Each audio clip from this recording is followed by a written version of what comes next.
तो big boss 18 में हो गया है सबसे बड़ा एविक्शन। नाम सुनकर आपके भी उड़ जाएंगे होश और आप दिल थाम कर बैठे रहिए। चलिए बता देते हैं आपको कौन हुआ है इस हफ्ते घर से बेघर। टास्क जीते थे जिन्होंने सबसे ज्यादा करेंसी इकट्ठी करी थी, जिसमें थे अविनाश, शुभ, श्रुतिका और रजत। रजत ने भी काफी ज्यादा चौथे नंबर पे थे और उन्होंने काफी ज्यादा करेंसी एक्सचेंज करी थी। इसीलिए वो चार कंटेंडर थे जिनमें से घर का नया एक टाइम कोड बन सकता था। उसके बाद जैसे ही चार कंटेंडर बने तो बिग बॉस ने उनको एक दूसरा टास्क दिया, जिस जो टास्क जीतकर अविनाश बन गए घर के नए टाइम ऑफ गॉड। तो दरअसल जैसे ही घर के नए टाइम ऑफ गॉड बने अविनाश, तो बिग बॉस ने उनको एक स्पेशल पावर दे दी और उनको बोला कि जो घर के नॉमिनेट सदस्य हैं उनमें से आप किसी एक को सेव कर सकते हैं। इवन अगले हफ्ते भी आप किन्हीं 6 लोगों को नॉमिनेट कर सकते हैं। तो ये स्पेशल पावर मिल गई है अविनाश को। उसके बाद आपको बता दें कि एडिन और यामिनी बात कर रहे होते हैं कशिश से। वो बोलते हैं कि इन लोगों ने तो हम वाइल्ड कार्ड एंट्री को हल्के में ही ले लिया है और हमें कुछ समझ ही नहीं रहे, हमारा किसी भी चीज में कोई नाम ही नहीं आता है। तभी वहां पे कशिश बोलती है कि आप लोग जो है खुद ही लड़ाइयाँ करते रहते हो आपस में ही, इसीलिए वो आप लोगों को कोई भाव ही नहीं दे रहे हैं, आप आपस में ही बात करते रहते हो। उसके बाद चाहत और दिग्विजय बैठे हुए होते हैं। दिग्विजय वहां पे पूछता है चाहत को कि अविनाश ने विवेन को नॉमिनेट क्यों किया। कभी चाहत बोलती है, अरे ये अविनाश जो है पागल है, ये लाइमलाइट में आने के लिए कुछ भी कर सकता है, मैं इसको पहले से ही जानती हूँ और इसका गेम काफी ज्यादा क्लियर है, ये सिर्फ अपनी चर्चा में बने रहना चाहता है।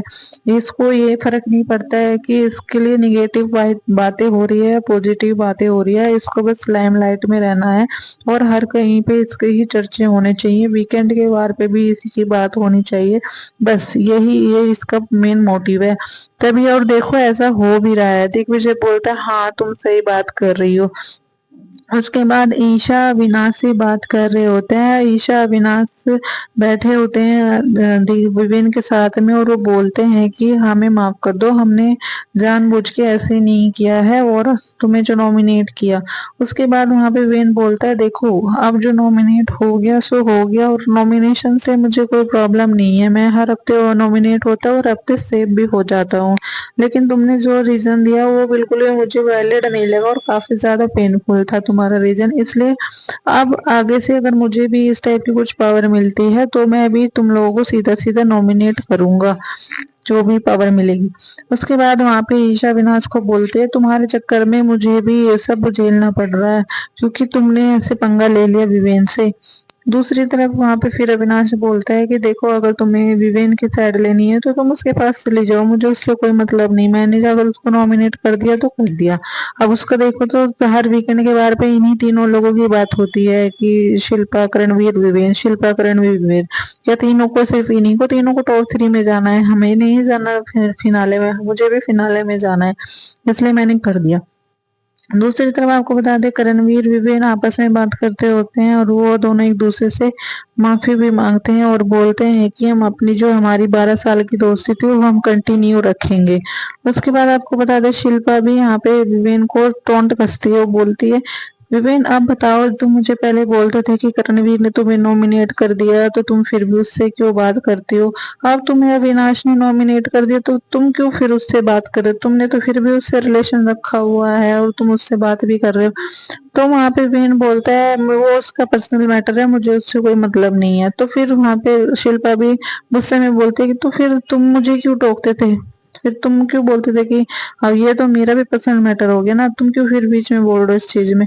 तो काफी ज्यादा इस बात पे तू मैं हो जाती है शिल्पा और विवेन की। उसके बाद गाइस आपको बता दें चुम काफी ज्यादा नाराज होती है करणवीर और शिल्पा से, दोनों फिर जाके माफी मांगते हैं चुम से और उसको मना लेते हैं। चुम काफी अच्छी लड़की है, वो काफी ज्यादा पॉजिटिव रहती है और किसी के बारे में ऐसा कुछ उलट सुलट नहीं बोलती है। तो वहां पे फिर दिग्विजय और चाहत भी काफी ज्यादा खुश हो जाते हैं और बोलते हैं कि ये चलो अच्छा है, करणवीर और शिल्पा ने माफी मांग ली और चुम को मना लिया और उनकी दोस्ती फिर से हो गई। तो गाइस आपको कैसा लगा टाइम ऑफ गॉड, जैसे कि अविनाश बन गया है तो आप लोगों को कैसा लगा कितने लोग इस चीज के रिलेटेड खुश हैं कि अविनाश टाइम ऑफ गॉड बन गया और कितने लोग खुश नहीं है टाइम अविनाश के टाइम ऑफ गॉड बनने पर? प्लीज कमेंट में करके जरूर बताइएगा। चैनल को सब्सक्राइब कीजिएगा, वीडियो को लाइक